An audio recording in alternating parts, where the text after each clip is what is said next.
발표를 저희가 들으면서 어떤 내용으로 준비를 할까라고 생각을 해보다가 저희는 그래도 제도권 국가 정책, 국가 제도와 함께 걸어왔던 어떻게 보면 약간 그래도 이제 인가도 받고 여러 가지 과정이 있었던 것 같아서 그런 정책과의 관계를 좀 주로 말씀드리면 좋겠다. 서로의 차이를 좀 점검하고 뭐 이렇게 대안을 마련하는 입장에서 그런 방향으로 이제 준비를 해보았고요.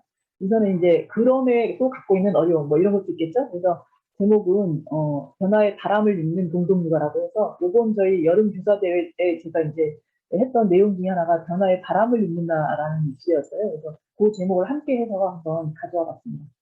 이 내용으로 말씀드리고 그다음에 이제 두 번째로는 저희 교육과정 중에 하나인 생태교육에 대해서 그 학습 소모임에 계신 선생님께서 발표를 해주실 예정입니다. 첫 번째 발표는 우선 순서는 그래서 우선 공동육아 이제 현황과 특징을 잠깐 알아보고 뭐 아시는 분도 있겠지만 또 모르시는 분도 더 있을 수 있으니까 현황과 특징을 잠깐 알아보고요. 그 다음에 이제 저희가 걸어온 길을 이제 국가정책하고 함께 비교하면서 보면 좀 공동육아가 이랬구나라는 걸 좀 더 볼 수 있을 것 같아서 그렇게 한번 준비를 해봤고요. 그래서 이제 그 다음이 이제 세 번째가 현재 갖고 있는 저희 어려움을 한번 돌아보고 그 다음에 네 번째로 제안한 것들, 저희가 논의하고 있는 것들을 말씀드리면서 오늘 이야기를 마칠까 합니다. 우선은 이제 회원 현황을 보면 회원 유형이 저희가 공동육아 공동체 교육이 어린이집과 어린이집 중에서 유치원과 그 다음에 이제 그 초등 방과후 처음에 시작은 이제 협동 어린이집과 초등 방과후로 시작을 했고 그래서 이제 그 두 유형이에요. 그런데 이제 유형이 점점 늘어나고 있어요. 뭐 국공립 어린이집도 생기고 그다음에 사회적 협동조합을 만들기 시작하면서 사회적 협동조합 어린이집 대안학교가 한 군데 있고요. 근데 유치원이 협동조합형 유치원이 하나 들어오면서 유치원 유형이 생겼습니다. 근데 초등 방과후에는 지역 아동센터가 있고 그냥 초등 방과후가 있고 또 이제 또 다함께 돌봄센터가 또 새로 들어오면서 국가 돌봄의 영역 중이죠. 그렇게 해서 회원 유형이 이렇게 좀 다양해진 면이 있고요. 그래서 아무튼 뭐 초등 방과후와 초등 영역과 그다음에 이제 어린이 유치원 영역 이렇게 있다고 생각하시면 되겠고 회원 규모는 2,700여 명의 아이들과 뭐 3,500여 명의 부모들 이제 회원이라는 거죠. 이제 교사들이 한 450명. 근데 올해 들어서 또 줄어가지고 한 420명으로 줄었어요. 그래서 그런 숫자가 있고요. 어린이집 유치원이 이제 유치원 한 곳까지 합해서 63곳 그리고 이제 국공립 어린이집이 8곳이 있고요. 초등방과후 19곳, 지역공동체가 9곳이고 다 함께 돌봄이 또 두 군데 있어서 초등방과후 전체 영역이 한 30개 정도 됩니다. 이렇게 회원제들이 있으면서 이제 조직도는 이렇게 돼 있죠. 이사회가 있고 이제 주로 회원 조직들과 함께 하는 거는 이 왼쪽에 이제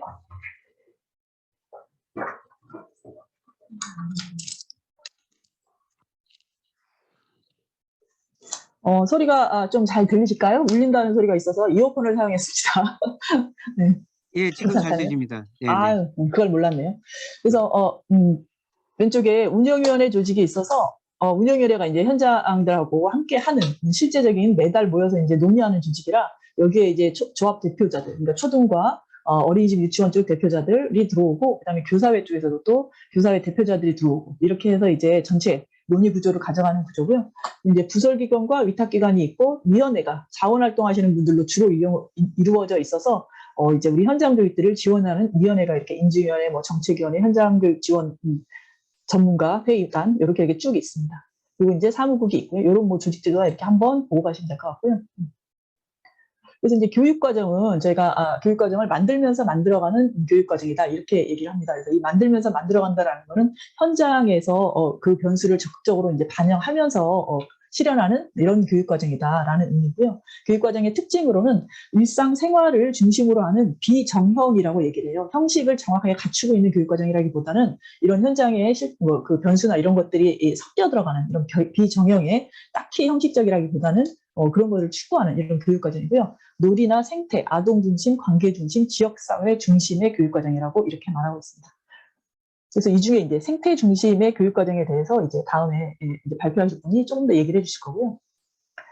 그리고 이제 하루 일과를 잠깐 이제 소개를 드리면 이거는 어린이집 일과죠. 방과는 또 오후부터 시작이 될 거예요. 그런데 어린이집 일과가 오전에 이제 간식 먹고 아이들끼리 이제 모둠을 잠깐 한 다음에 그런 다음에 이제 나들이를 가고 나들이 갔다 와서 점심 먹고 이제 오후에 이제 낮잠 자고 오후에 간식 먹고 자유놀이를 하고 그리고 하원하는 이런 이제 일상의 패턴을 이렇게 가져가는 이제 생활교육을 중심으로 하는 이제 주로 이제 놀이를 중심으로 하는 이런 하루 일과를 살고 있습니다.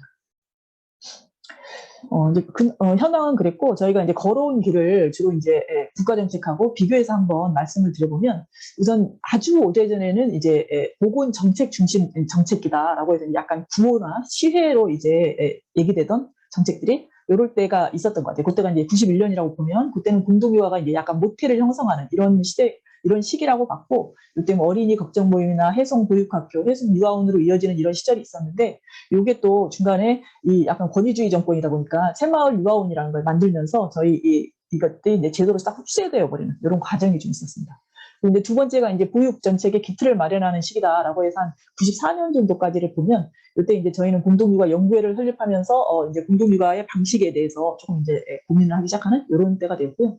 그다음에 이제 세 번째가 이제 보육시설 확장이 되기 시작하는 이제 민간 시설로 이제 확장이 되기 시작한 거죠. 그래서 94년부터 2003년까지를 이제 보게 되면 이때가 이제 선별 보육이 직접적으로 시작되는 민간 시설이 굉장히 확장되는 뭐 이런 때였던 것 같고요.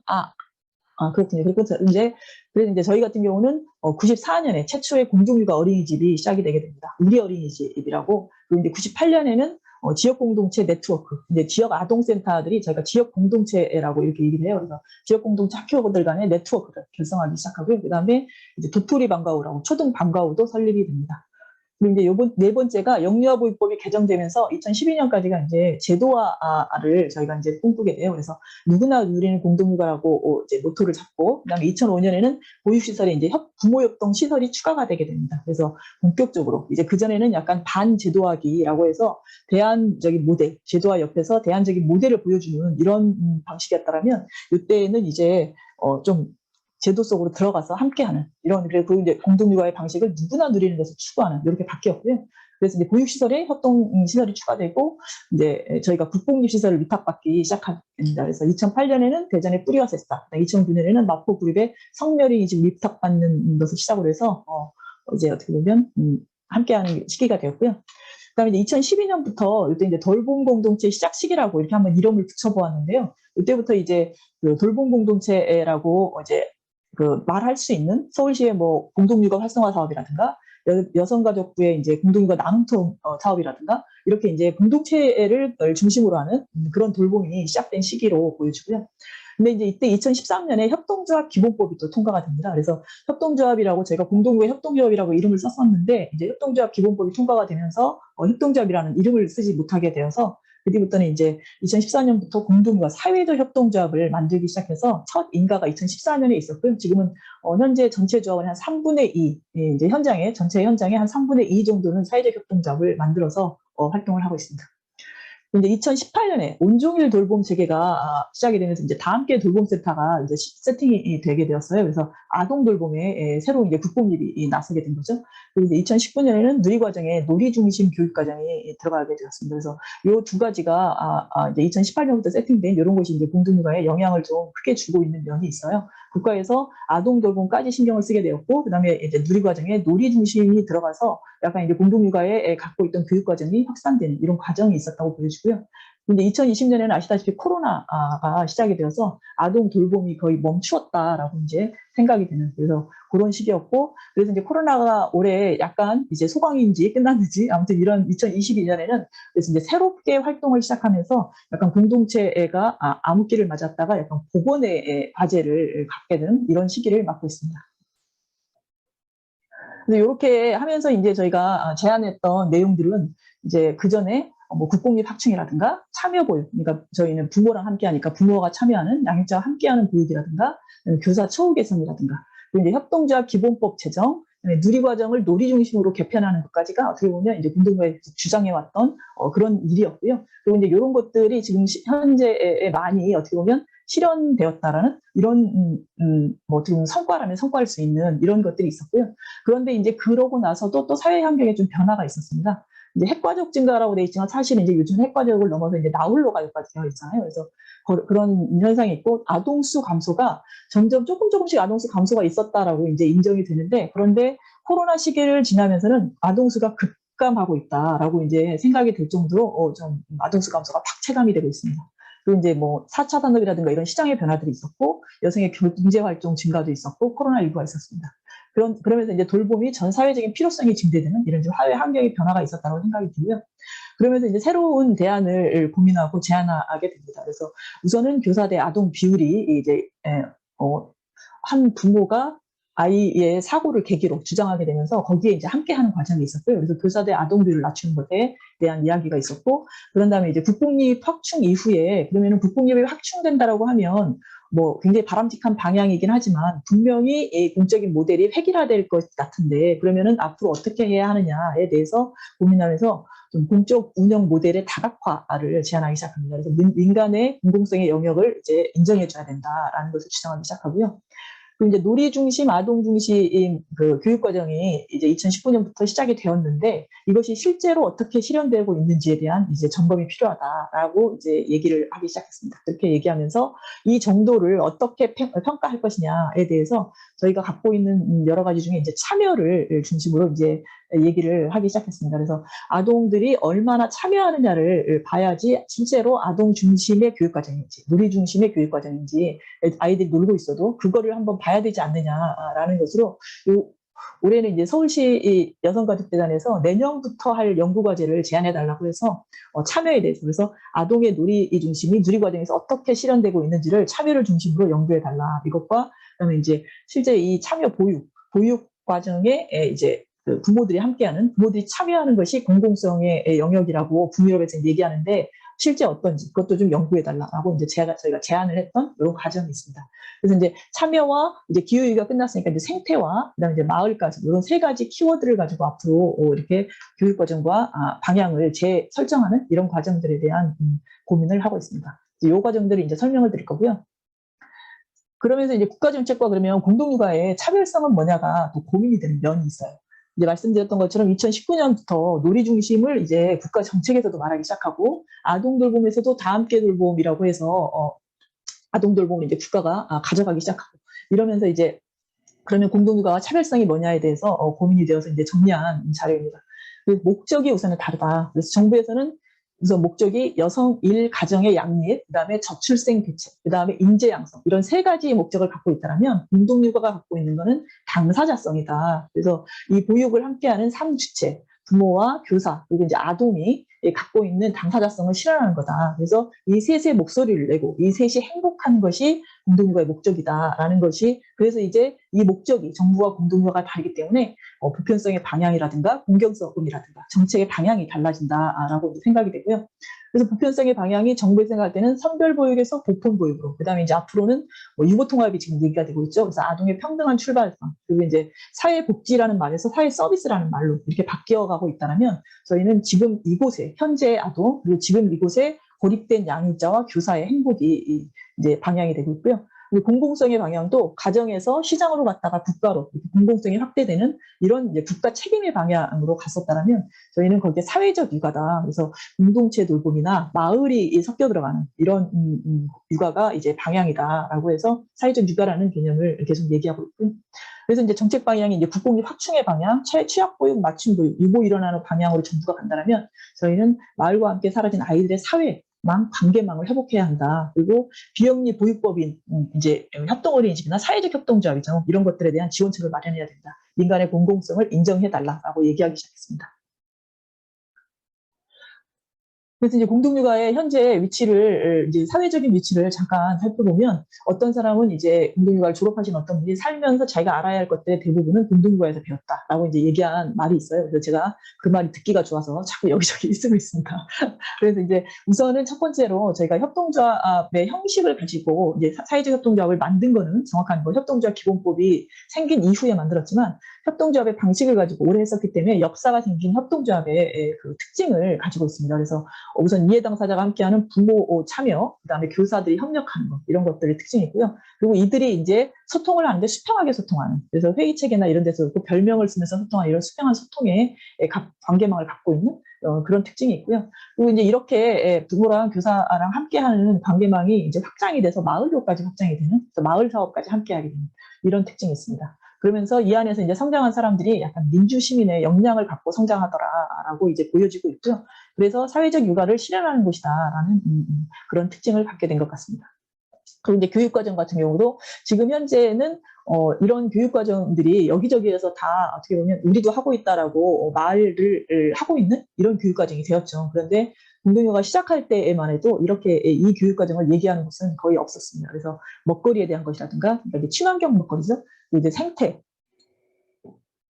이제 세시절기, 놀이, 뭐 이야기, 나들이, 기록 이런 것들에 대한 교육과정이 약간 앞서 있었던 것 아니냐라고 이제 생각이 듭니다.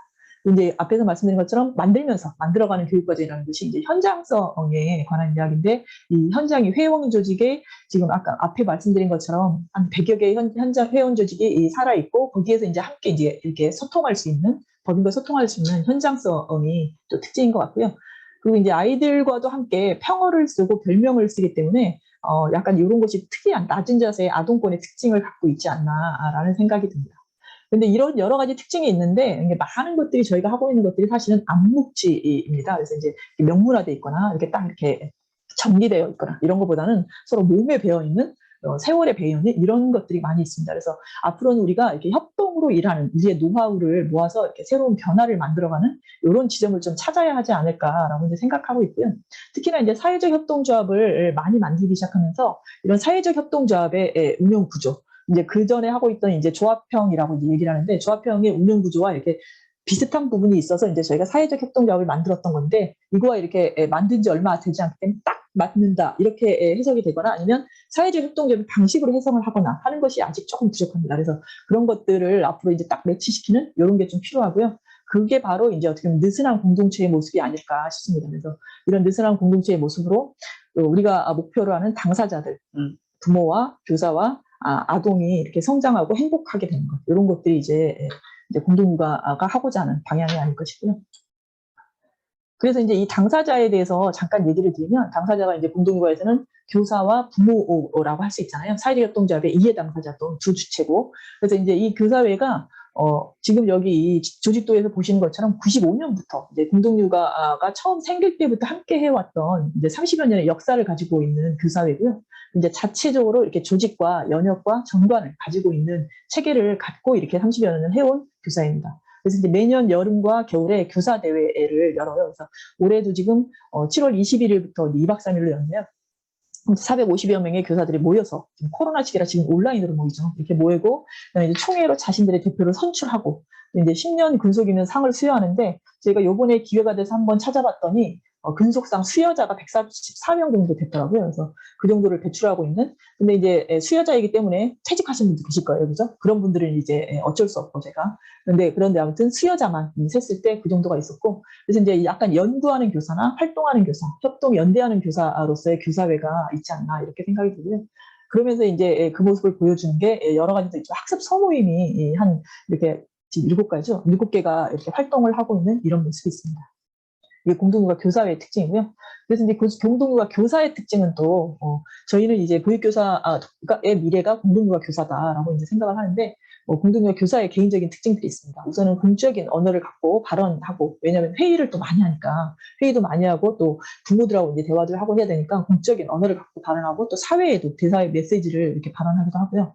마음을 나눌 교사 친구들이 있고, 뭐 교사라고 해서 다 교사 친구들이 있는 건 아닐 수 있잖아요. 그래서 마음을 나눌 교사 친구들이 있고, 양육자들과 아이에 대해서 나누고 함께 일하기도 할 수 있고, 그다음에 아이와 수평하게 지내면서 또 다룰 수 있고, 보육교사들이 아이를 다루어야 되는 것은 이제 당연하겠지만 수평하게 지내면서 다루는 것은 또 다른 영역일 수 있다 싶어서, 공동육아 교사의 특징은 이런 특징들이 있다라고 보여집니다.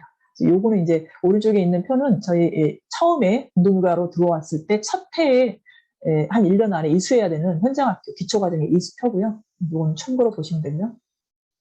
그래서 이제 교사 성장 체계가 이렇게 있습니다. 교육 체계죠. 그래서 이제 중간에 이제 현장학교를 단계별로 이수해야 하는 체계가 있고, 그 다음에 이제 개방형 체계라고 해서 교사들, 여름, 겨울 교사들의 학습 소모임이나 이런 것들이 있고, 직무 교육으로 이제 직무별 원장 교사, 그다음에 이제 영양 교사에 대한 교육, 그다음에 연차별 교육들이 있습니다.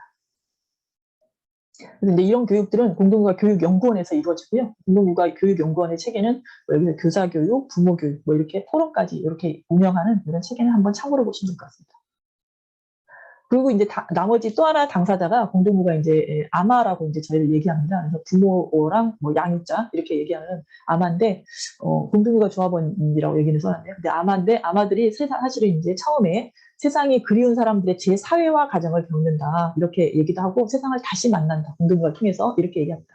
이제 그래서 원래 이제 양육기가 시작이 되면 도대체 나 없이 세상이 어떻게 돌아가고 있을까라고 생각되는 고립육아 과정을 거치잖아요. 그러면서 이제 육아를 통해서 세상을 이제 새로 만나게 되고 아이가 생기니까 그전보다는 다르게 세상이 나아지면 좋겠다라고 희망을 품게 되는 이런 과정을 겪게 되는 것 같고요. 그러면서 이제 공동육아를 시작하면서 나와 내 아이의 사회를 만나게 된다라고 말을 합니다. 아이한테 이제 이웃을 이제 생기기 시작하는 거죠. 이제 옆에 부모, 그리고 이제 선생님하고 관계가 생기니까 그렇게 아이한테 이웃이 생겨서 하나씩의 세상이 아이한테 들어오는 이런 느낌이다. 그리고 이제 옆집에 마실을 가게 되면 하나씩의 세상을 엿보는 일이 된다라고 이제 얘기하고요. 그래서 이제 아이의 사회를 만들어주고 나의 사회를 찾아가는 일이야. 그래서 이제 아이를 통해서 처음에 아이 때문에 왔지만 세상을 새로 배우고 느슨한 마을을 만들어가는 과정이다라고 얘기를 합니다. 그래서 여러 가지 이제 마을 활동을 이렇게 번질 수 있고요. 그리고 이제 아이를 위했다고 생각했는데 생각해보니 이제 내가 즐거워진 거죠. 그래서 나를 위한 일이었다라는 걸 깨달아오고 이제 나를 위한 일이라고 이제 생각하고 열심히 활동을 하다 보니 그것이 또 마을을 만드는 일이 되더라. 공동육아를 하고 그러니까 이제 그 지역에 이제 정착을 하게 되는 거죠. 아는 사람들이 많아지고 내 아이도 그 동네에 익숙해지고 하다 보니 내 아이의 고향이었으면 좋겠다라고 생각해서 이제 정착을 하게 되고 그러다 보니 정착을 하게 되면 아무래도 마을을 위해서 조금 더 뭔가를 신경을 쓰게 되고 그러다 보니 같이 있는 사람들하고 더불어서 뭔가 활동을 기획하게 되는 거죠. 그러면서 이제 자연스럽게 번지는 마을이 이제 생기기 시작하는 과정이 있었습니다. 그래서 이제 공동육아의 그 조합원, 교사와 부모까지 함께하는 이 조합원은 그러면서 이제 이런 나라가 돌봄을 책임지려는 시대, 특히 아동 돌봄 같은 경우는 국가에서 이 한 근 5년 내에 굉장히 열심히 하려고 노력하고 있죠. 그래서 국가 주도의 아동 돌봄의 시대다라고 이제까지 얘기되는 그런데 그런데 이런 시민의 자발성 공공을 알아주는 시대입니다. 그래서 이렇게 활동으로 성장하고 이것이 이제 경력도 되기 시작하는 그러면서 이제 살면서 이제 세상을 새로 사랑하는 방법을 배운다라고 저희는 얘기를 합니다. 그리고 그 안에서 이제 소통하는 리더가 성장한다라고도 얘기합니다.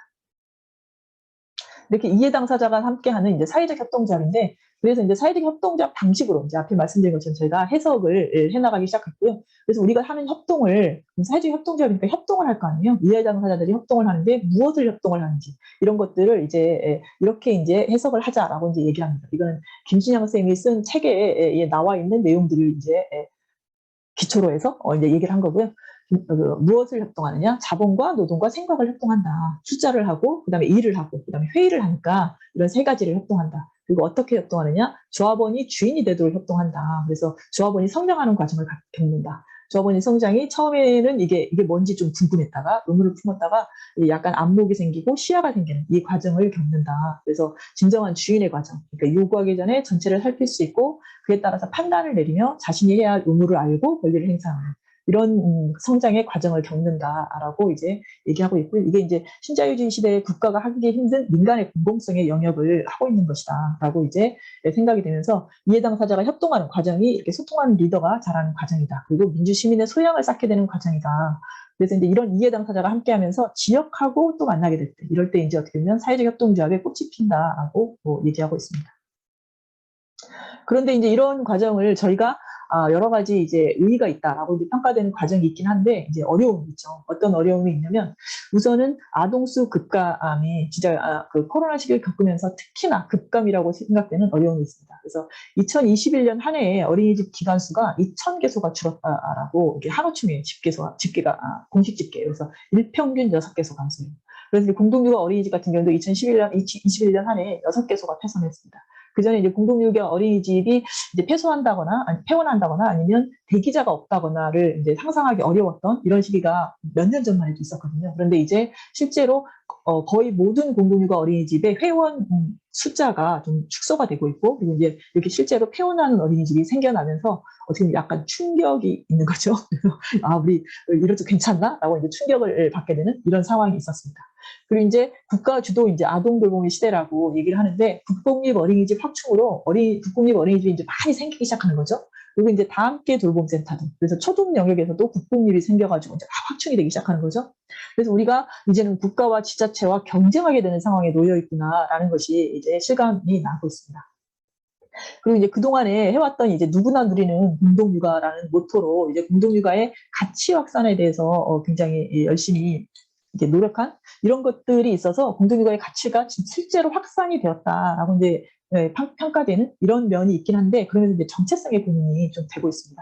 그래서 이제 2019년에 이렇게 아동 중심, 놀이 중심의 교육 과정이 확산이 되니 모든 곳에서 놀이를 이야기하는데, 그러면 공동육아는 뭘로 차별성이 생기느냐라고 이제 고민하게 되는. 그리고 이제 운영 구조도 이렇게 부모와 교사가 함께하는 이런 운영 구조에 대해서 서울시는 작년부터 다 함께 어린이집이라는 형태로 부모 참여나 이렇게 지역과 함께하는 이런 형식을 실현하려고 이제 시도하고 있습니다. 그리고 이제 사회적 협동조합 국공립 어린이집, 그래서 경기도 이제 성남시나 이런 곳에서는 사회적 협동조합 국공립 어린이집을 세우는 것을 목표로 해서 여기에서 이제 부모 참여와 교사나 지역을 이 운영 구조를 이렇게 가져가려고 이제 시도하고 있습니다. 그래서 이런 시도가 이제 운영 구조까지 이렇게 되면서 우리 협동 어린이집이죠. 저희 회원 조직은 다 협동 어린이집이니까. 근데 이런 협동 어린이집이 거기다가 또 소수란 말이죠. 저희가 보니까 0.2% 정도 되더라고요. 0.2%밖에 안 되는 이 소수니까 정책에서 자꾸 소외가 되는 거예요. 그래서 이제 이런 소외가 약간 이렇게 옆에 써 있는 것처럼 식단이 저희가 그 전에 할 때에는 몇 년 전만 해도 이런 식단이 이제 자유로웠는데, 그러면서 이제 충분히 친환경 식단으로 생협하고 함께 하면서 잘 해왔는데, 이제 식당이 좋아지면서 이제 전반적으로 일반 어린이집의 입장에서는 좋아진 거죠. 급식 지원센터가 생기고 좀 이제 그 강제가 늘어난 거죠. 그러면서 이제 오히려 어려워진 협동 어린이집에서 뭐 매실액기스나 이런 것들이 유통기한이 적혀 있지 않아서 문제가 되고, 아이들과 함께 행사하면서 담은 김치나 고추장도 유통기한이 적혀 있지 않아서 쓰는데 이제 제약이 생기고 뭐 이런 과정이 또 생기는 거죠. 그리고 이제 행정에 관해서 사회적 협동조합을 만들면서 행정적인 어려움이 굉장히 많이 늘었는데, 그런데 이제 협동 어린이집의 그 소수니까 자꾸 거기에서 소외가 되는 거예요. 그 코로나 때에 등하원 개방이나 이런 걸 못하는 것은, 그런 것은 이제 괜찮은데, 등하원 개방을 못할 때에도 여기에 부모는 운영자인데 어떨 때에는 대표 이름을 바꾸라고 할 때 부모 그 도장을 다 받아오라고 해가지고 이제 어린이집들 기함하게 한다든가 이런 일들이 있고, 이렇게 또 코로나일 때에는 등하원 출입을 아예 어린이집 출입을 못하게 해서, 아니 우리는 운영자인데 어린이집 입장에 협동 어린이집 입장에서 운영자인데 운영자라고 할 때는 언제 또 출입을 못하게 한다, 이렇게 이제 해석이 될 수 있는 여러 가지 이 정책하고 국가 정책에서 이제 딱 맞아 떨어지기가 어려운, 그러면서 이제 약간 소외되면서 어려움을 겪게 되는 그런 상황이 이제 계속되고 있습니다. 그래서 이제 그런 게 있고요. 그다음에 이제 또 코로나로 인해서, 재난으로 인해서 소통의 어려움을 겪어서 이제 모든 공동체가 겪었던 어려움을 이제 협동 어린이집도 이제 특히나 겪게 되는 거죠. 등하원 개방을 못하니까 이 아마 활동이 안 되니까. 그래서 이제 서로 아마들끼리의 소통도 어렵고 아마와 교사하고도 소통이 어렵고, 그래서 이제 우리가 소통이 이렇게 중요했구나를 절절하게 깨닫게 되는 그런 만남과 소통의 부족이 낳는 이런 어려움이 있습니다. 그리고 어떻게 보면 이런 재난 시기의 어려움이 우리가 갖고 있는 공동체의 장점을 발현하지 못하게 해서 충원의 더 어려움으로, 그래서 이제 새로운 조합원을 받아들이는 게 어렵게 만드는 이런 상황으로 더 가고 있어서, 이런 어려움들이 이제 누적이 되어서 현장들이 갖고 있는 어려움이 되었고요. 그러면서 이제 저희 위치를, 이런 이제 충원의 어려움도 있긴 하지만 요번에 이제 VMI 교육이라고 해서 이제 비영리 민간단체 스위스에서 이게 이제 비영리 민간단체의 지점을 고민하고 거기에 이제 어떻게 발전을 도모할 것인가에 대해서 연구를 하는 단체였는데요. 여기와 함께 이것을 한번 해보았습니다. 그래서 이게 이제 조직의 이제 내부 올바른 균형을 찾는 이 화살표인데, 여기에 그럼 공동육아는 어떤 위치에 있을까라고 생각을 해보니, 앞에 말씀드린 것처럼 역사가 좀 있어가지고 그 전에는 그 전문성을 담보해야 된다라고 해서 굉장히 노력해왔던 시기가 있었던 것 같습니다. 그래서 전문성을 위해서 열심히 이렇게 진전을 하고, 그다음에 신뢰성과 이제 범위를 유지하기 위해서 또 열심히 노력을 했어요. 그랬더니 어느 순간 보니 이 역사가 있는 조직들이 보통 그렇대요. 어느 순간 보니 유연성이 비드라는 거죠. 그리고 자발성이 비드라는 거예요. 그래서 자발성으로 움직이는 사람들이 없고, 이게 열심히 노력하는 오래된 사람들만 있고 이런 느낌. 그리고 이제 유연성이 부족해져서 그게 이제 유연성에 대한 문제제기가 생기기 시작하고, 이렇다라고 이제 얘기를 하는데, 아, 그래, 우리 공동육아가 어떻게 보면 그런 지금 현재 위치에 있는 거 아닌가라고 이제 생각되는 지점이 있습니다. 그래서 전문성이나 신뢰성을 위해서 노력해 와서 그거는 약간 이렇게 달성이 된 것 같은데, 근데 이제 반대로 뒤쪽에 유연성과 자발성이 약간 비어 보이는 이런 점, 이 가운데에서 이렇게 잘 위치를 해야 되는데 이 가운데에 잘 위치하기 위해서 우리가 무엇을 해야 하지?라고 이제 고민이 되는 그런 지점이 있지 않나 싶습니다. 이건 현재 우리의 위치에 대한 고민이 이렇게 되고 있지 않나 싶고요. 그리고 이제 그러면서 저희가 이제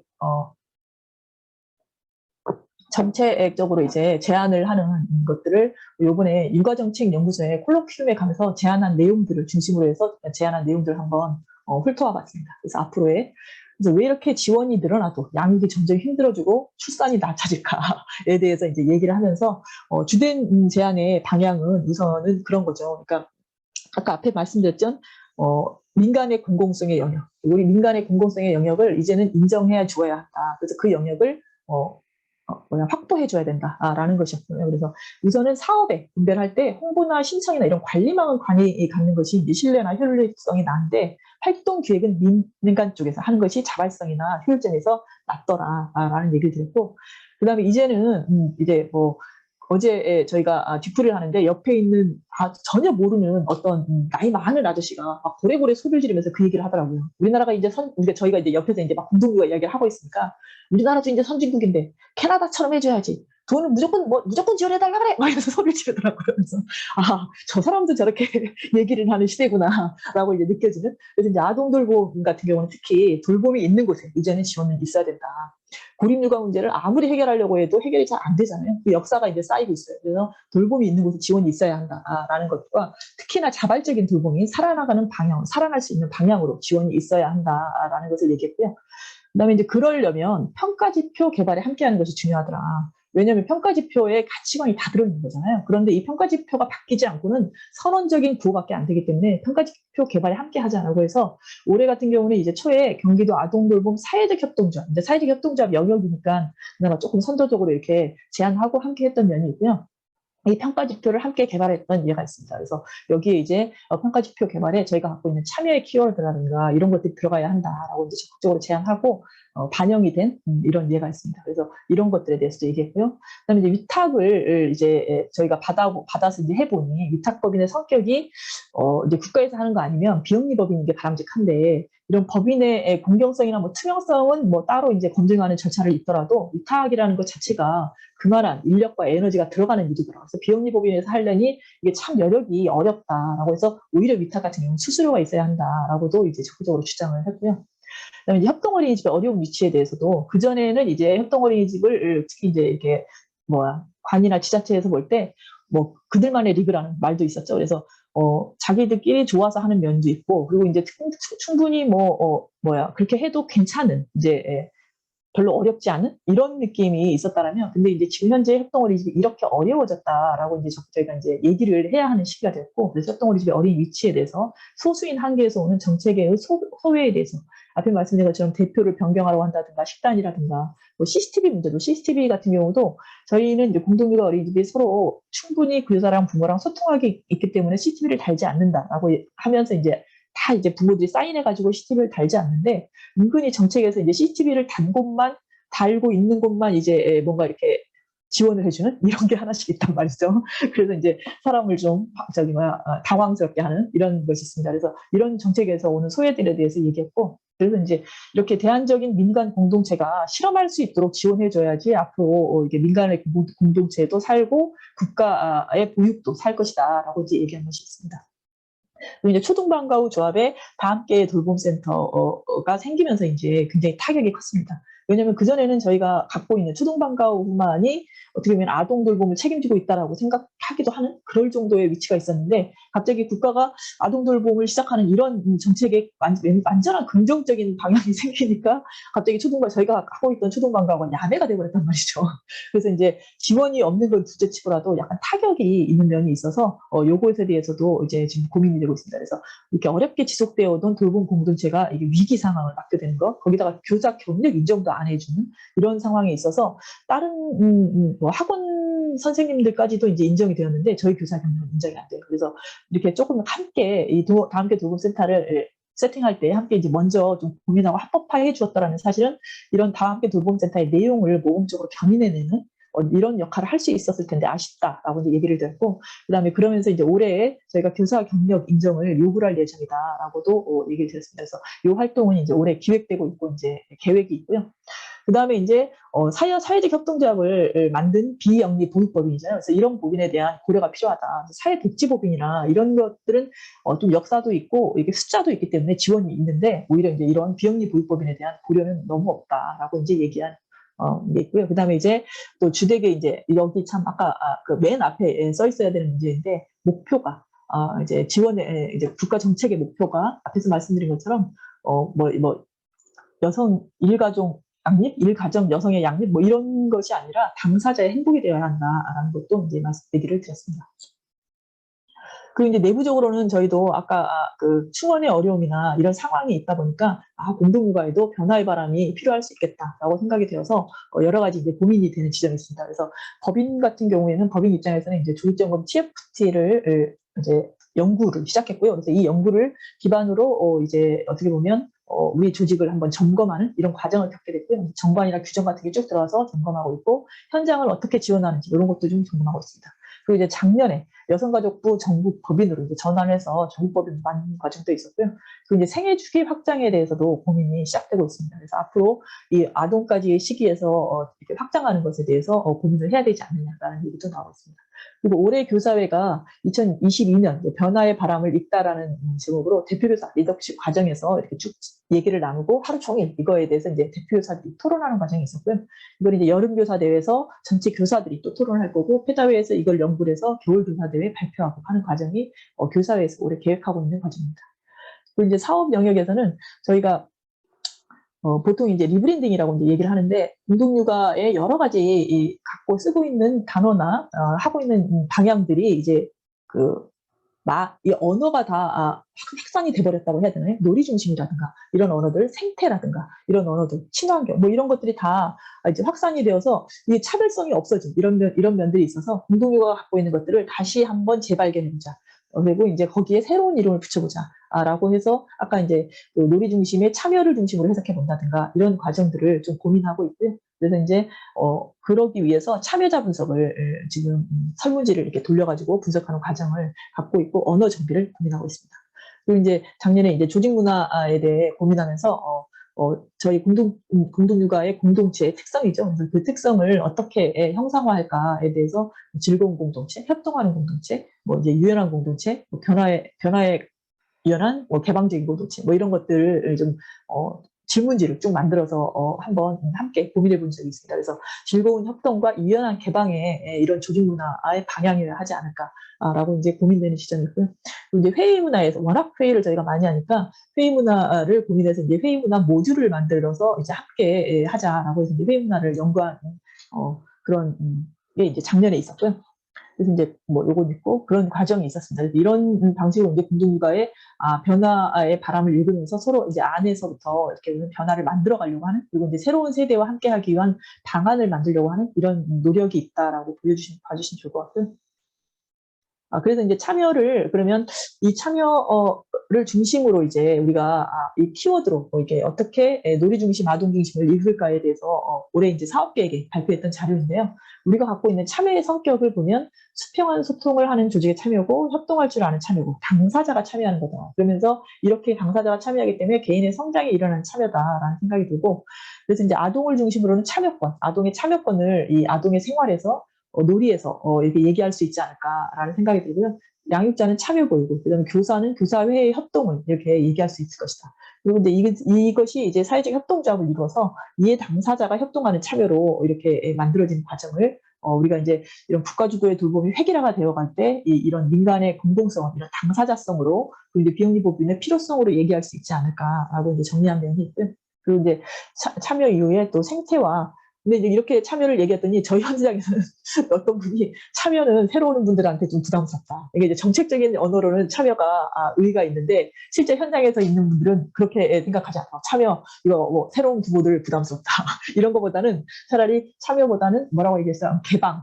이제 어린이집이 아무래도 공동육아 어린이집이 이제 등하원 개방이나 이런 면이 있어서 개방적인 거, 그다음에 육아 친구를 만날 수 있는 거 이런 것들이 오히려 이제 새로운 부모들한테는 메리트가 있다 이렇게 하시더라고요. 그래서 요거는 이제 저희가 이제 만들어가는 과정 이렇게 있으니까 이제 참여에 대한 키워드는 이렇게 있고요. 그리고 또 어떤 분은 그거 말고 공동육아는 가장 저기한 게 아이들의 표정이다.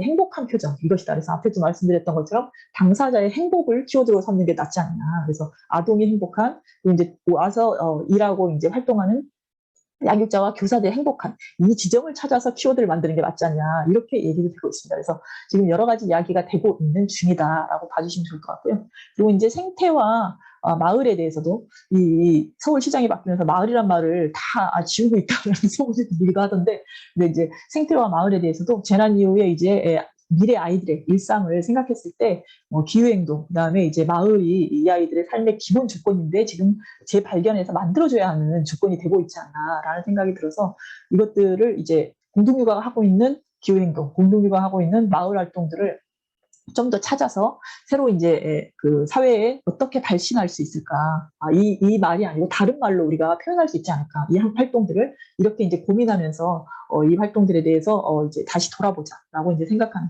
이런 과정이 있고요. 그래서 이제 아동의 참여 사례를 저희가 이제 작년에 문화 세미나에서 논의하면서 찾아봤더니 이렇더라고요. 아이들이 이제 자잘하게 하는 결정들 모둠하면서 이제 모둠을 아이들이 막 주도하면서 이제 나들이도 점수도 저녁하고 뭐 이런 일상들을 정하는 것들, 그다음에 이제 자율적인 상황에서 짜잘하게 이제 아이들이 선택하는 것들, 그리고 이제 공식적인 틀에서 참여, 자기 규율을 만들어가는 것들 이런 것들로 이제 참여 사례를 찾아볼 수 있겠다라고 하면서 이제 쭉 이제 아이들 참여를 누군가 이렇게 정리를 해본 이런 과정이 이런 것들이 있습니다. 그래서 쭉 한번 요거는 보시면 좋지 않을까 싶고요. 아이들이 이렇게 하고 있다는 걸. 그 요게가 이제 작년에 했던 조합 문화에 대한 고민을 하면서 만들었던 이런 자료들입니다. 그래서 요거까지가 이제 공동육아가 진행하고 있는 과정에 있는 것들이다라고 이제 보여주시면 되고요. 요까지가 이제 제가 준비한 내용입니다. 그래서 공동육아가 이제 돌봄 사회라고 얘기를 하면 돌봄 사회를 목표로 사회를 재편성하는, 코로나 이후에 이제 이렇게 얘기하는 사람들이 조금 더 힘을 받고 있는 상황이라 그런 이제 상상을 하고 아동 돌봄의 당사자들의 행복한 이런 것을 상상하고 있다라고 생각해 주시면 되지 않을까 싶습니다. 감사합니다. 예, 전주리 선생님 감사합니다. 예, 굉장히 하고 싶은 이야기가 많이 생겼는데요, 저 들으면서. 어쨌든 잘 이렇게 좀 어디다가 적어 놓으셨다가 이따가 끝나고 나서 좀 활발하게 이야기를 좀 나눌 수 있으면 좋겠네요. 예, 그러면 다음에 어떤 분이 받아주시나요? 네, 선생님. 최경민 선생님이요. 예, 예. 네, 화면 공유 먼저 시작하겠습니다.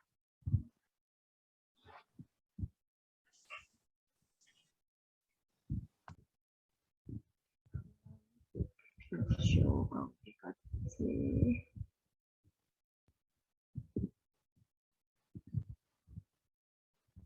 잠시만요. 제가 당황을 하니까 지금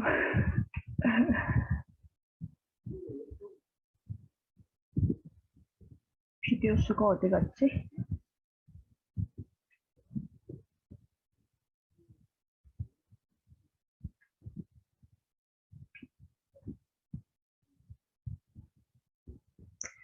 죄송합니다. 다시 한번 공유 시작하겠습니다.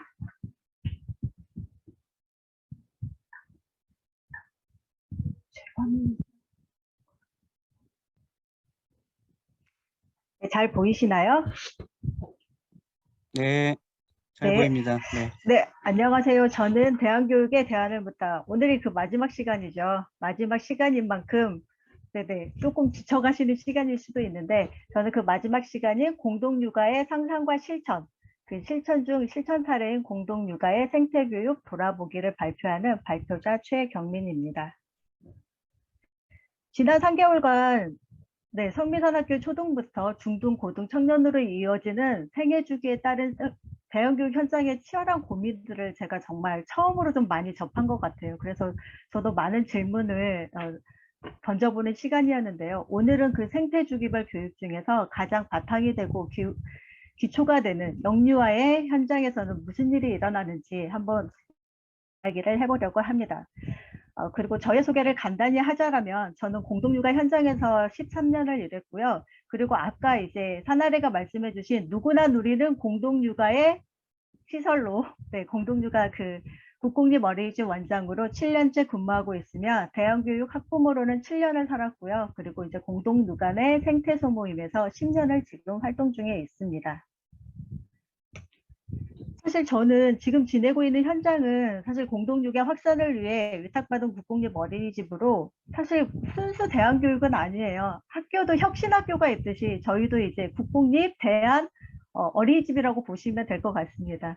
그래서 거기 안에서 대안의식보다는 사실은 아이들이 잘할 수 있게 공동육아 철학을 좀 실천하면서 살아가는 즐거움을 주는 환경을 만들고자 지금 열심히 동분서주하고 있는 중입니다.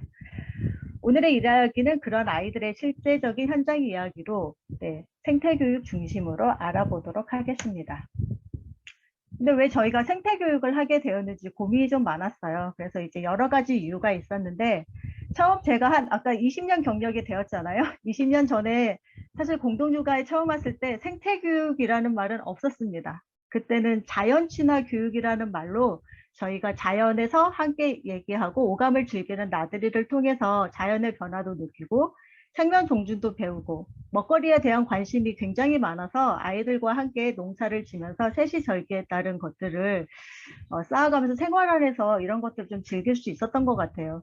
그런데 이제 환경이 변화하면서 미세먼지도 많아졌죠. 코로나도 생기게 되었죠. 그래서 이제 나들이도 못 가게 되고 또 안전이나 위생상의 이유로 우리가 예전에는 쉽게 맛보았던 재배꽃이나 이런 곳도 맛보지도 못하고 그냥 지나만 가야 되고 하다 보니 생태활동이 많이 줄어들게 되었고 부모님들하고도 철마다 진달래 화전을 붙이거나 해서 뭔가 같이 하는 활동이 있었다라면 그런 것마저도 이제 사라지게 되더라고요. 그래서 이렇게 함께 할 수 있는 것들이 사라지다 보니까 일상에서 즐기던 즐거움도 사라지고 우리가 함께 느꼈던 공동체성도 일이 있을 때만 움직이는 일적인 관계로만 가는 어려움이 좀 생겨나게 되었습니다. 그리고 두 번째로는 이제 환경의 변화와 기후위기, 탈성장, 지속가능한 지구에 대한 문제가 사실 공동육아뿐 아니라 모두 일반화되면서 기후위기를 대처하는 환경교육이나 생태교육이 저희만 하는 게 아니라 다른 일반 어린이집도 다 하게 된 거예요. 그래서 어린이집에서도 이제 교육과정에 생태가 들어오면서 우리가 하고 있는 세시화절기, 나들이, 텃밭활동 이런 걸 모두 하게 되게 되었어요. 그러다 보니 우리가 하고 있는 생태교육이 다른 일반 어린이집과 크게 다를 거가 없이 보여지는 거더라고요. 그래서 정말 다른가? 그들과는 우리가 조금 다른가? 우리가 먼저 시작하고 우리가 잘 하고 있다고 생각을 하는데 우리는 과연 그들과 무엇이 다르지? 한번 좀 생각을 해봐야 되겠다라는 생각이 들었고요. 그래서 그들과 이제 생태교육을 이제 정리를 해보면서 그동안에 우리 아이들에게 이러한 생태교육이 어떤 영향을 미치었고 앞으로 또 우리는 어떻게 나아가야 할지를 한번 돌아보는 시간을 가지었습니다. 그렇다면 예전과 무엇이 그렇게 달라졌길래 생태교육도 이렇게 달라지고 있을까라는 질문을 먼저 해보게 되었어요. 그랬더니 가장 먼저 달라지는 거가 터전의 이전 문제였어요. 터전이라 하면 어린이집을 저희가 터전이라고 하는데 예전에는 터전의 위치가 마당도 있고 산과 가까운 위치에 있었는데 서울의 집값, 경기권의 집값이 워낙 비싸졌잖아요. 그래서 이제 거기에 살지 못하고 점점 좁은 집으로 이사를 가거나 도심 쪽으로 이제 가게 되는 경우가 생겨나게 된 거예요. 이렇게 가게 보다 보니까 이제 산하고는 멀어지는 환경이 되고 그러다 보니 생태도리가 감소하게 되고 그러다 보니 옆에서 자연스럽게 했던 세시절기 활동도 축소하게 되고 또 누구나 했던 텃밭도 감소하게 돼서 상자 텃밭이나 이렇게 이제 명맥을 유지하는 수준으로 저희가 이제 가고 있는 현실이 놓여져 있었습니다. 그래서 전에는 아까 말씀드린 뭐 진달래꽃이 피면 화전도 만들어서 같이 먹고 절기를 즐기거나 텃밭 농사를 같이 지면서 사실 아이들이 텃밭 농사를 하긴 하지만 그 뒤를 뒷받쳐주는 건 어른들인데 그런 것들이 이제 함께 하던 것들이 이제 많이 사라지게 되는 거예요. 그래서 그렇게 대처되고 뭐 열심히 지금도 하고는 있지만 예전보다 서로 모여서 일을 하거나 소통해야 되는 수고로움이 사라지면서 저희들이 함께했던 뭐 공동체성도 조금은 약화되고 있었다라는 어려움이 있었고요. 그리고 이제 텃밭이라 나들을 통해 우리가 이제 공동육아 교육활동 공감대를 형성하고 공동체성을 이어나갔다라면 지금은 이제 그런 것들에 의해서 많이 약화되고 있는 것들을 다시 한번 할 수 있었습니다. 그리고 이제 아까도 나왔지만 저출산 영향이에요. 예전에는 뭐 줄도 서고 했었지만 지금 저출산의 영향으로 가장 크게 영향을 받는 게 뭐냐면요. 이제 아이들이 없어서 사실 아이들 대안교육의 현장이 아이들이 없다는 게 문제이기도 하지만 아이들이 없다 보니 아이들 한 명 한 명이 너무 고귀해지는 거예요. 그래서 내 아이에게 조그만 유해가 생기면 바로 쉽게 공동체를 무너뜨려요. 그냥 나가세요. 예전에는 없던 부분인데 그렇게 이제 내 아이에 대한 이렇게 이제 소중함이 조금 더 더해지는 거가 저희를 좀 어렵게 하는 부분이 있었고요. 그다음에 이제 국가에서 이제 무상보육을 하다 보니 저희가 이제 부담해야 되는 경제적 부담감, 부모님들이 하는 경제적 부담감이 커지게 되고 이런 부분이 있고 또 이제 오시는 부모님들이 세대가 이제 조금씩 젊어지시면서 공동체를 경험한다거나 놀이를 해보지 못한 부모님들이 오시면서 저희가 하고 있는 것들에 대해서 힘들어 하시는 그런 것들이 저희가 이제 하고 있는 활동들을 조금 어렵게 하는 게 있었습니다. 뭐 부모님들만 그런 게 아니라 교사회도 그래요. 교사회도 예전에 교사의 인권이 되게 강화되고 아이들의 인권만큼이나 지금 교사의 인권도 강화되고 있어서 예전에 저 20년 전, 10년 전만 해도 굉장히 회의를 많이 했습니다. 회의를 많이 하고 밤샘도 하고 정말 지겹게 이야기를 많이 나누었었는데 지금은 제가 원장이 되어 보니 되게 무서워요. 회의를 하면 선생님들 시간회를 줘야 돼서 이 시간에 노동법에 저촉되지 않는 선에서 어떻게 뭔가를 소통을 할까라는 고민들이 되게 많아지고 있어서 이렇게 조금 좋아지고는 있지만 조금은 저희가 공동체적으로 좀 마음을 내고 시간을 냈던 부분들이 지금은 우리를 함께 하는데 좀 어렵게 하고 있는 부분도 있다라는 거가 있고요. 그다음에 이제 교사회도 보면은 나라에서 지원이 많아지면서 보조교사도 되게 많아졌어요. 뭐 영어 보조교사, 누리 보조교사, 연장반 교사. 그렇게 하다 보니 역할도 다 다르고 출퇴근 시간도 너무 다 달라지게 되었어요. 그러다 보니 교사회가 함께 모이기도 힘들고 뭔가를 함께 하려면은 굉장히 많은 소통이 필요하고 어려워지게 되는 그리고 교사회 위기에도 생기게 되는 것들이 우리를 함께 하는데 어렵게 되더라. 그리고 이제 신입교사들도 사실 지금의 부모님들과 마찬가지로 어렸을 때 그런 놀이 경험이나 이런 것들이 없는 선생님들이 오시다 보니 이제 그런 것들을 아이들에게 함께 하기에 어려움이 있어서 이런 것들의 역할로 공동체성이 좀 약화되고 우리의 생존을 지금 굉장히 위협을 하고 있었습니다. 그러면 이런 것들을 통해서 이제 공동육아가 그렇게 이제 그 교육에 대해서 한번 살펴보는데 아까 처음에 저희 선하르께서 다 말씀을 하셨어요. 공동육아 교육가족은 이렇게 되어 있다라고 이제 말씀을 해주셔가지고 제가 따로 설명을 드리지 않고요. 그래서 공동육아는 사실 놀면서 자라고 살면서 배우는 어린이집을 목표로 하고 있습니다. 그리고 교육 목표도 이제 아까 말씀을 해주셨는데 사실 이 말을 제가 이제 적으면서도 저는 사실 깜짝 놀랐어요. 이거 굉장히 오래전에 저희가 했던 교육 목표거든요. 근데 여기에 문구 하나하나를 보면 지금 저희가 항상 그 강조하는 21세기 4차 산업 시대에 꼭 필요한 인재상을 말할 때 나오는 뭐 문제 해결력이라든가 생태적 감수성이라든가 더불어 사는 것들 이런 것들이 저희는 아주 오래전부터 이미 하고 있었더라고요. 그래서 굉장히 우리 공동육아가 굉장히 앞서가는 교육을 하고 있었구나라는 거를 생각을 하면서 되었고요. 특히 이제 기후위기의 시대를 맞이해서 생태적 감수성은 어쩌면 우리 미래 세대가 꼭 가져야 하는 생존 필수품이라고 생각할 수 있을 것 같고요. 그리고 생태교육은 우리 현장의 교육에서 아마 핵심이 되지 않을까 싶습니다. 그러면 여러분들도 지금 대안교육 현장에서 생태를 하고 계시고 환경에 대해서 되게 깊은 고민을 많이 하실 거라고 생각이 드는데 공동육아에서 하는 생태교육에 무엇이 있을까라고 살펴보니 뭐 나들이, 세시와 절기, 텃밭활동, 관계 맺기 이런 것들이 좀 있었습니다. 근데 정말로 다행인 것은요. 이렇게 환경이 바뀌어도 제가 처음에 왔던 20년 전이나 지금도 똑같은 교육을 하고 있다는 거예요. 그래서 사람은 바뀌고 세대는 바뀌었지만 교육은 바뀌지 않고 꾸준하게 이루어질 수 있었다. 그 중에 이제 대표적인 사례가 먹거리, 그 다음에 이렇게 텃밭, 이런 것들이 서로 일상에서 어우러져서 통합적으로 이루어지고 그것들이 이제 생활과 연결돼서 서로 함께 살아가는 상생과 공생의 의미를 저희는 생태교육을 통해서 아이들에게 던져주려고 합니다.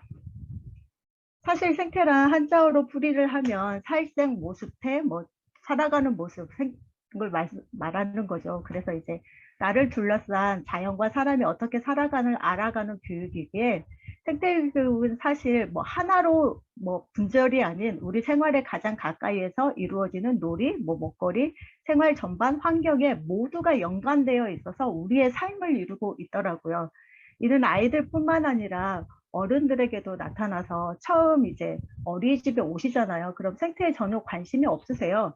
뭐 아이가 좋아서 왔기 때문에 하시다가 방모임이나 이제 조합원 교육을 통해서 아이들의 생활의 의미를 좀 알아가면은 조금씩 의식이 좀 생기시죠. 생태에 대해서 의식이 생기시고 그리고 또 혼자서는 하기 힘든데 뭐 같이 하니까 조금 재밌어 하시면서 이제 부모님들과 함께하는 즐거움을 느끼고 그래서 이제 처음에 물티슈를 굉장히 많이 사용하셨던 분들도 수건을 가지고 다니시고 락스로 청소하셨던 분들도 EM으로 청소를 하시는 좀 생활의 변화를 좀 느끼게 되는 것들이 저희가 이제 함께하면서 이러한 생태교육은 아이들과 함께하는 생태교육은 그리고 함께하는 것들은 결국은 아이들을 통해서도 그다음에 우리를 통해서도 약간의 이제 생태적 삶의 전환을 좀 이루는 계기가 되는구나라고 생각을 하였습니다. 그러면 생태교육이 실제로 들어가서 아이들에게 우리가 생태교육이 어떤 영향을 미치는지 한번 보겠습니다. 저희가 이제 대표적인 사례가 나들이인데요. 아이들마다 이제 1시간 이상씩 날마다 나들이를 다녀서 계절의 변화나 다양한 체험을 하고 있습니다. 그리고 이제 아이들이 자유로운 공간에서 자유롭게 놀다 보니 놀이를 당연히 주도적으로 할 수밖에 없겠죠. 그리고 실내에서는 절대로 해볼 수 없는 갖가지 모험들, 내가 어디까지 할 수 있지 자신의 한계치를 좀 측정할 수 있는 것들을 나들이를 통해서 아이들은 하게 됩니다. 첫 번째, 여기 꽃 보이시죠? 이 꽃 이름 혹시 아시나요? 다들 모르시죠? 저도 몰랐습니다. 공동육아 와서 정말 이 꽃 하나 이름 아는 것도 정말 너무 기쁨인데 이 꽃의 이름은 노룩입니다. 아이들과 함께 나들이 길에 정말 아무도 다니지 않은 숲속에서 아이들이 막 여기저기 다니다가 찾아낸 꽃이에요. 찾아낸 꽃이었는데 그 꽃이 사실은 정말 귀하죠. 어디에서도 볼 수가 없었습니다. 그런데 이제 자주 못 보는 꽃이니까 그 아이들은 그 꽃을 보기 위해 일부러 그곳에 가게 되고 꽃의 이름도 찾아보게 되고 그리고 알다 보니까 이제 3월에 한 2주 정도만 핀다는 것도 알게 된 거예요. 그리고 이제 그곳에 있다는 것을 아니까 그 뒤로는 해마다 그때가 되면 그 꽃을 찾으러 가는 거예요. 저희 이제 벚꽃 축제 하듯이 아이들 노르기를 보러 그때마다 꼭 가는 거죠. 그렇게 하다 보니 아이들이 그 이제 뭐 해가 지날수록 그 꽃을 보게 되는데 어느 해는 그 꽃이 별로 없었어요. 그러니까 아이들이 하던 말이 우리가 자꾸 와서 그런가 보다라고 이제 하는 거예요. 그렇지도 않죠. 그거는 알 수가 없는데 아이들이 그런가 보다 하면서 아무래도 우리가 자주 오면 안 되겠어 해서 가게 될 날짜를 줄여오는 거예요. 그립고 보고 싶어도 가게 될 날짜를 줄이게 되고 그리고 이제 자주 못 가니까 아이들이 그 꽃에게 주는 편지도 쓰고 그림도 그려서 옆에다 놔주고 이러면서 아이들이 관계를 맺게 되더라고요. 그래서 사실 이러한 것들이 제가 이제 다른 어린이집도 다 나들이를 하는데 무엇이 다르지요? 라고 이제 저한테 질문을 할 때 저는 이런 이야기를 해줘요. 다른 아이들은 이런 자연의 변화를 이렇게 느낄 수 있을까? 그리고 이런 것들을 그리고 그리워하고 졸업을 해서도 그래서 그 꽃을 보러 오는 친구들이 있어요. 엄마 아빠랑 함께 그 꽃을 보러 그때 되면 꼭 가는 저도 지금 그곳을 떠난 지 10년이 넘었어도 지금도 그 꽃을 보러 가고 있거든요. 이런 식으로 공동육아의 나들이는 하루하루 경험들이 쌓여가지고 이렇게 조금 그리움을 만드는 이런 감수성을 키우는 네, 적합하지 않을까. 그래서 다른 어린이집과는 좀 다르다는 부분은 이 연계성을 가진 지속성이 아닐까라는 생각을 해보게 되었습니다. 또 다른 부분들도 여러 가지가 있는데, 이제 마지막 사진 같은 거는 여기에 이제 그 도롱뇽알이 있었는데 도롱뇽알이 어느 해인가 좀 별로 없어진 거예요. 그래서 이제 여기에 도롱뇽알을 살리기 위해서 아이들이 이제 옆에다가 돌도 갖다 놓고 그 자연 환경을 조금씩 변화시키는 것들을, 이게 한 해만 이루어지는 게 아니라 그게 해년 쌓이게 되고, 그 힘이 결국은 아이들에게 그런 생명의 소중함을 좀 가르치고 뭔가를 소중하게 여기는 힘이 될 수 있지 않을까 생각해 봅니다. 그리고 이제 저희도 텃밭을 합니다. 텃밭은 정말 꼭 해야 되는 거라고 생각해요. 왜냐면은 요즘 아이들은요, 흙을 만질 기회가 없어요. 흙을 만지는 것만으로도 저는 굉장히 좋은 교육이라고 생각을 하는데, 이렇게 흙을 만지면서 흙을 파면서 거기에 들어있는 벌레들도 만나고, 벌레도 같이 살아가고 나도 자라가고 물도 주면서 같이 키우고, 그다음에 함께 수확을 하면서 수확의 기쁨과 함께 나눌 줄 아는 여유도 생기게 되죠. 그리고 그거를 통해서 또 씨를 받아서 다시 또 흙으로 돌려주는 그런 순환적인 작업을 통해서 아이들은 너도 먹고 나도 먹고 너도 잘하고 나도 잘하고 이런 것들을 그냥 말로 배우는 거가 아니라 몸으로 체득해 가지 않나? 그리고 이런 과정들이 연결되고 순환되어 있어서 우리가 함께 살아간다라는 거를 같이 느낄 수 있다라고 생각을 합니다. 그 옆에 그림은요, 이런 아름다운 그림이 나오기 위해서 부모들이 얼마나 노력하고 있나요는 그림이에요. 옆에서 열심히 뭐 밭도 쳐주고, 네, 그 다음에 뭐 펜스도 쳐주고, 그 다음에 이런 모습들이 있습니다. 그 다음에 이제 저희 생태교육에서 가장 중요하게 생각하는 거가 관계 맺기라는 교육인데요. 관계 맺기는 사실 여기 보시면 꼭 부엉이처럼 생겼죠. 나무가 부엉이처럼 생겼어요. 나들이 가면은요, 아이들이 좀 특이한 것들을 그냥 못 지나쳐요. 뭔가를 특이하거나 뭐 아프게 생겼거나 이런 것들에 대한 관심이 되게 많은데, 그러면 그 나무에 대한 이름을 지어주고 그 나무와 1년간 관계를 맺는 그런 프로그램인데요. 이렇게 1년 동안 뭐 안아주기도 하고 이름표도 걸어주고 거기에서 나온 열매로 자연물로 이런 것들을 만들어내기도 하고, 그다음에 자주 찾아가지 못하는 그런 그 겨울에는 우리만 못 가면 아까 심심하니까 아이들이 새들이 날아올 수 있어서 할 수 있는 새집을 지어줬는데요. 이렇게 지점토로 만들었으니 뭐가 날아오겠어요. 나중에는 이제 이 집 대신에 다시 나뭇가지로 지어주고 먹이도 가져다 주는, 이렇게 관계를 맺으면서 아이들은 성장을 하고 있습니다. 그래서 아까 이제 말씀을 드린 것처럼 이렇게 이제 아이들은 생태교육은 잠시만요.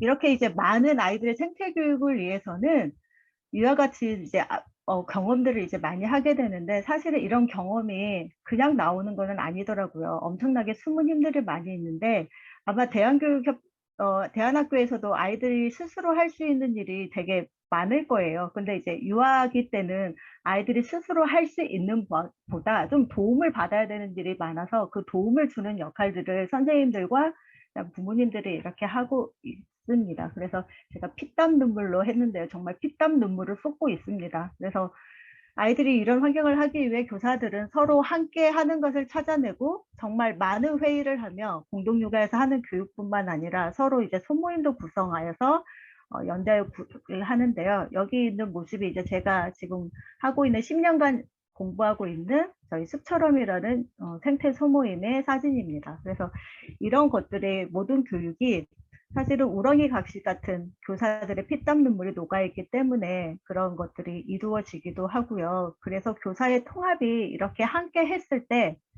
교사 혼자서 줄 수 있는 것보다 저희는 좀 많은 것들을 아이들에게 줄 수 있고, 그것을 통해 교사 외의 공동체성이 좀 이루어지게 된다고 생각합니다. 교사뿐만이 아니라 사실 부모님들의 피땀 눈물도 너무나 저희보다 더 많이 쏟으시죠. 아이들을 위해서 물품도 만드시고 행사를 참여도 하시고 지원도 하시고, 그래서 이런 관계를 통해서 결국은 힘들지만 그럼에도 계속 하는 거는 같이 하는 기쁨을 아시기 때문이라고 생각을 해요. 그래서 이런 것들이 생겨나게 되면서 생태적인 좀 삶의 의식과 그다음 같이 하게 되니까 조금 더 좋은 어른이 되기 위한 좀 모델링 같은 역할들을 많이 해주고 계십니다. 그래서 이렇게 이제 살펴보면서 어떤 의미를 좀 끼쳤나라고 이제 생각을 해보니 아이들에게는 자연의 변화와 생명 동중의 생태적 감수성이 증진되는 것을 저희가 알 수 있었고요. 교사회는 고민하는 집단으로 성장하게 하더라고요. 연구하고 고민하는 집단으로. 그래서 생태적인 의식이 좀 함양되는 걸 알 수 있었고요. 부모회도 아까 이제 말씀하셨죠. 아이가 좋아서 참여하다 보니 내가 좋아지고 내가 좋아서 참여하다 보니 뭐 마을을 이루게 되고 이런 것처럼 교육 참여를 통해서 의미나 공감됨을 형성해서 더 큰 공동체적인 의식, 생태적인 삶의 실천으로 이어지는 역할을 생태교육이 하고 있었습니다. 그런데 이렇게 잘만 하면 무슨 문제가 있겠어요. 근데 저희도 이제 고민이 되게 많습니다. 그런 고민들을 이제 하나하나 짚어보니 점점 갈수록 강화되는 위생과 안전이에요. 요즘 부모님들은 예전에 넘어지면은 괜찮아요. 애들이 다 그렇죠라고 했는데 지금은 슈분 밴드로 꼭 붙여주세요. 네, 딱 집어서 말씀하세요. 뭘로 붙여주세요. 조금이라도 이제 아이들에게 위해가 가는 거는 좀 용납하지 못하시는 분들이 많아져서 그것 때문에 저희들도 나들이 갈 때 조금 긴장을 좀 하게 되는 것들이 좀 많아지고요. 그 다음에 이제 경험의 선염입니다. 좀 이제 요번 터전살이 장단거기 염색놀이라고 적혀 있는데 이런 것들을 저희가 3세부터 경험을 하고 있어요. 그럴 때 이런 경험들이 정말 아이들에게 필요할까? 꼭 해야 되나? 안 해도 되지 않나? 그냥 옆에서 보기만 해도 되지 않나? 이런 고민들을 좀 하게 되었고요. 그 다음에 이제 편리해지는 세상에서 환경교육의 불편함입니다. 예를 들면 예전에는 걸레만 사용을 했었어요. 저도. 근데 이제 물티슈가 나오면서 너무 편한 거예요. 그거를 사용하기가. 근데 이제 여기는 생태 교육을 하는 곳이고 아이들에게 좀 모범이 돼야 되니 사용하지 않으려고 하지만 너무 편안하니 몰래 사용하게 되더라고요. 그래서 이제 좀 이중성을 가지게 되는 거예요. 아이들과 뭐 환경 이야기하고 생태를 얘기하는데 나는 그거를 불편해서 좀 쉽게 할 수 있는 것들을 하고 있다. 근데 마음은 좀 불편하죠. 그래서 편리해지는 세상에서 환경 교육이 좀 불편함이 좀 어려움이 좀 생겨서 이거를 어디에서 좀 맞춰가야 될지 이런 것들이 좀 필요했었고요. 그 다음에 이제 신입들과 안 놀아본 신입들과 그 다음에 노화된이라고 제가 했는데 공동육아 교사들은 아까 136명이었나요? 10년 근속상이? 네, 좀 노화가 됐습니다. 그래서 그분들까지 사실은 서로 소통하며 잘해야 되는데 세대 차이가 있으니까 놀아본 것도 다르고 소통이 좀 어려워지는 거예요. 그래서 이런 것들에 대해서 무슨 좀 가이드라인이나 뭐가 또 이 정도는 해야 된다 이런 거가 있어야 되지 않을까? 그냥 말로만 전수되다 보니 소통이 좀 어렵고 뭐 하던 대로 하는 거가 좀 생겨나게 돼서 좀 고민이 되었습니다. 그리고 이제 세시화절기 아까 저희가 이제 텃밭 농사를 짓다 보니 굉장히 세시화절기를 좀 중요하게 생각하였는데요. 지금 이제 텃밭이 사라지고 있는 이 시점에서 현실과 맞지 않는 세시화절기도 많이 있는 거예요. 예를 들면 이제 한식이 저희 4월에 있었죠. 그러면 이제 찬밥을 먹는 날이라고 아이들에게 알려주는데 그날 왜 찬밥을 먹는지 알아야 되잖아요. 근데 이제 그런 의미 없이 그냥 세시화절기니까 알려주게 되는 거예요. 그래서 이게 무슨 소용이 있지? 우리가 하려는 거와 아무 상관도 없는데 우리가 알려는 것들은 이런 게 아니었는데 해서 세시화절기에 대해서 우리가 필요한 건 뭔지 조금 그런 부분들이 필요하더라라는 거가 있었고요. 마지막으로 이제 관계를 많이 맺으면 생태적 감수성이 절로 생기는 거야? 라는 질문이 이제 생기게 되었어요. 왜냐면 저 어렸을 때 여러분들도 그러셨나요? 지렁이 가지고 노셨나요? 개미 가지고 노셨나요? 저는 어렸을 때 그거 무지하게 가지고 놀았는데 그게 소중하다는 생각은 한 번도 안 해봤어요. 그런데 그때 누군가가 저에게 지렁이는 온도가 5도고 우리 사람의 온도는 36.5도잖아. 그래서 우리가 만지면 지렁이가 어떨까? 너무 뜨겁겠지. 그래서 지렁이가 아프대. 이런 말을 저에게 누군가가 해주었다면 저는 지렁이를 덜 만지고 놀았을 것 같다라는 생각이 들더라고요. 그래서 이런 거는 누구의 역할이냐면 교사의 역할인 거예요. 교사가 얼마나 중요한지, 그래서 교사의 역량 강화를 좀 해야 되겠구나. 이런 거 없이 선생님들 징그러워 만지지 마 이렇게 하시는 교사도 되게 많거든요. 위험해 더러워 뭐 이렇게 표현하는. 그래서 우리가 어떻게 접근하는지에 따라서 아이들은 달라지기 때문에 이 부분에 대해서 좀 교육이 필요하지 않을까라는 생각을 해보았습니다. 그래서 우리가 앞으로 나아갈 생태 방향에 대해서 조금 이제 적어보자면요. 절기의 축제화입니다. 이 말은 사실은 이제 아까 노루기 제가 예로 들었는데 그 노루기가 피는 2주간은 그 어린이집엔 축제인 거예요. 노루기도 보러 가고 노루기 그림도 그리고 노루기에 관련된 뭐 시도 짓고 뭐 이런 것들을 이렇게 전시도 하고 하면서 그 주간은 축제로 할 수 있지 않나? 많이들 단오잔치는 대부분 하실 거예요. 단오잔치를 잔치 대신 축제화해서 그런 것들을 우리가 어린이집에 맞는 절기의 축제화로 한다라면 아주 즐겁게 생활을 잘 할 수 있을지 않을까라는 이제 생각이 들었고요. 두 번째가 이제 포장이라고 제가 표현을 했는데 이 포장은요. 꽃을 하나만 주고 근데 옆에 막 예쁘게 포장이 되어 있으면 좀 있어 보이잖아요. 근데 공동육아가 그 옆에 있어 보이는 포장을 잘 못하더라고요. 꽃 하나는 예쁜데 꽃은 예쁜데 이 포장 없이 그냥 이렇게 들이미는 그래서 이런 것들 때문에 다른 곳에서는 뭐 잘하지 못해도 포장을 잘하니까 굉장히 있어 보이게 하는데 저희는 이제 그 잘하고 있음에도 불구하고 잘하지 않는 것처럼 보일 때가 있더라고요. 그래서 이제 이런 부분들을 우리가 조금 더 잘 해 나가야 되겠다라는 생각이 들었고요. 이제 세 번째가 아까 이제 새로 오신 신입들은 정말 잘 모르는 게 너무 많아요. 근데 이제 공동육아는 매뉴얼이라는 게 없어요. 다 구전으로 이어지고요. 몸으로 배워야 가는 것들이 많아서 우리가 해야 되는 것들 꼭 요것만큼은 우리가 지켜야 되지 않을까라는 이제 실천 규범이나 가이드라인이 만들어서 있다라면 우리가 조금 더 편안하게 우리가 누구나 누릴 수 있지 않을까, 할 수 있지 않을까라는 생각이 들었고요. 그다음에 이제 아까 말씀드린 것처럼 교사의 역량이 너무나 중요하더라. 지렁이 보고 징그럽다고 말하는 선생님과 아니고 지렁이를 이래서 그런 거야 라고 말해주는 선생님에 따라서 아이들은 달라지고 그거를 통해서 이제 아이들은 즐겁게 생활하고 공동체성을 저희가 회복해 나가지 않는가 싶었습니다. 그리고 아이들에게 사실은 또 공동육아를 떠나가는 부모님들이 되게 많거든요. 그래서 그런 부모들에게 공동육아 교육의 강점을 좀 어필하는 것도 사실 중요해요. 그래서 저에게 많은 분들이 공동육아가 다른 곳이 뭐가 있죠? 라고 질문을 받았을 때 저는 자신 있게 아이들의 사진을 딱 보여줘요. 사진에서 느껴지는 아이들의 행복감, 아이들이 행복하면 웃게 되고 웃는다는 거는 사실 아이들이 살아있는 모습인 거잖아요. 그리고 아이들이 행복할 때 부모도 교사도 행복해지잖아요. 그래서 우리는 매 순간 아이들에게 행복하게 살 권리를 줘야 되고 그러기 위한 환경과 참여를 좀 되찾아줘야 된다는 생각을 좀 해보았습니다.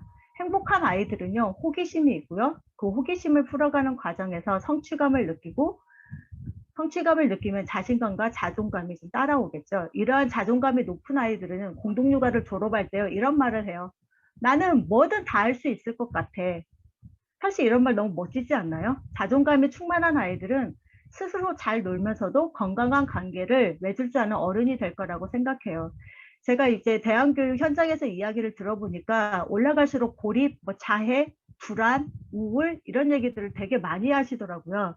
어쩌면은 이런 관계 맺음의 부재로 어려움을 겪는 경우를 좀 많이 보는데 사람을 두려워하지 않고 관계 맺음을 잘한 공동육아의 아이들이야말로 어쩌면 우리 사회가 우리가 키우고 싶은 아이들이고 인간상이지 않을까라는 생각을 해보았습니다.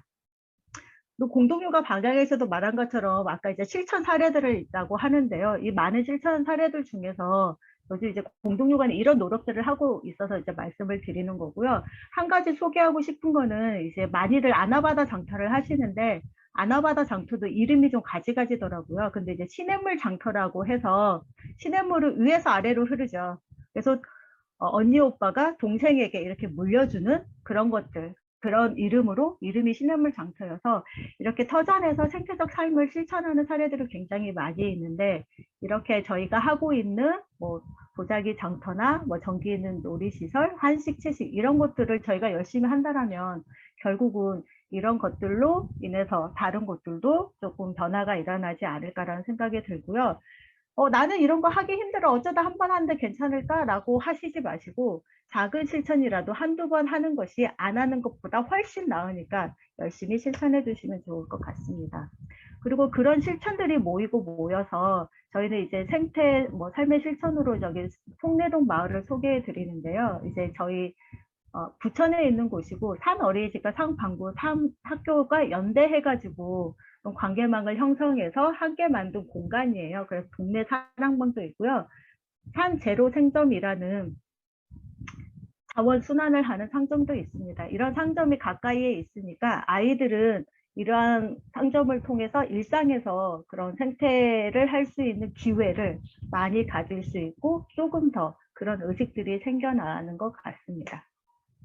그리고 이제 마지막으로 이제 새로운 대안을 위한 저희의 이제 과제에 대해서 하려면은 사회적 제안을 이제 많이 아까 사나래께서도 굉장히 많이 하셨는데요. 사실은 저는 그거보다는 좀 소소합니다. 소소하고요. 저희가 이제 했던 나들이나 부모 참여가 예전에는 사실은 생각할 수도 없는 것들이었는데 지금은 어떻게 됐죠? 개정 누리과정에 완전히 들어왔고요. 부모 참여도 열린 어린이집으로 해가지고 제도화가 완전히 되었어요. 그러면 우리가 했던 것들이 이렇게 제도화되고 보편화가 되었을 때 우리는 또 어떠한 고민을 해야 되는지를 해봤을 때 저희는 새로운 시도를 해봐야 된다고 생각을 해요. 그래서 영구 어린이집을 통해서 다양한 도전, 우리가 해보고 싶은 것들을 해봐야 되고 교사의 교육과정, 아까 교사의 역량 강화가 되게 중요하다고 했었죠. 교사의 교육과정을 좀 세분화해서 저희가 필요한 교육을 받을 수 있는 전문가를 키울 수 있는 것들을 하고 교사의 복지, 안식월 제가 적었는데요. 이건 공동육아만이 있었던 것 같아요. 저 국공립으로 가니까 이런 거는 없었거든요. 3년에 한 번씩 한 달을 쉬는 제도인데요. 사실 생태교육에 교사의 복지가 왜 필요하지라고는 하시지만 사실 교사의 그 생태 지수가 좋아야 아이들이 좀 행복하잖아요. 열심히 놀고. 그래서 이제 교사들에게 주는 복지, 안식월 이런 것들도 우리가 조금 계속 사회적으로 제안해 봐야 되지 않을까라는 생각을 하고요. 작은 모임들이 연대하는 요즘은 사실 많은 사람이 함께하기는 되게 어렵더라고요. 관심이 있는 사람들이 조금씩 연대해서 그게 관계망을 형성한다라면 하나의 더 큰 또 공동체가 되고 마을이 이루어지기 때문에 이렇게 앞으로 저희가 시도를 해보면서 갔으면 좋겠습니다. 공동체는 서로를 이해하지 않고는 할 수가 없더라고요. 서로를 이해하고 알아가는 생태교육은 어쩌면 이러한 공동체성을 회복에 필요한 교육이라고 생각을 합니다. 공동육아에서 상상을 하고 실천해왔던 것들이 지금은 모두 보편하고 제도화되었듯이 앞으로 우리는 더 나은 아이들과 환경을 위해서 앞으로도 조금 더 상상하고 실천해 나갈 것이라 믿으며 발표를 마치도록 하겠습니다. 감사합니다.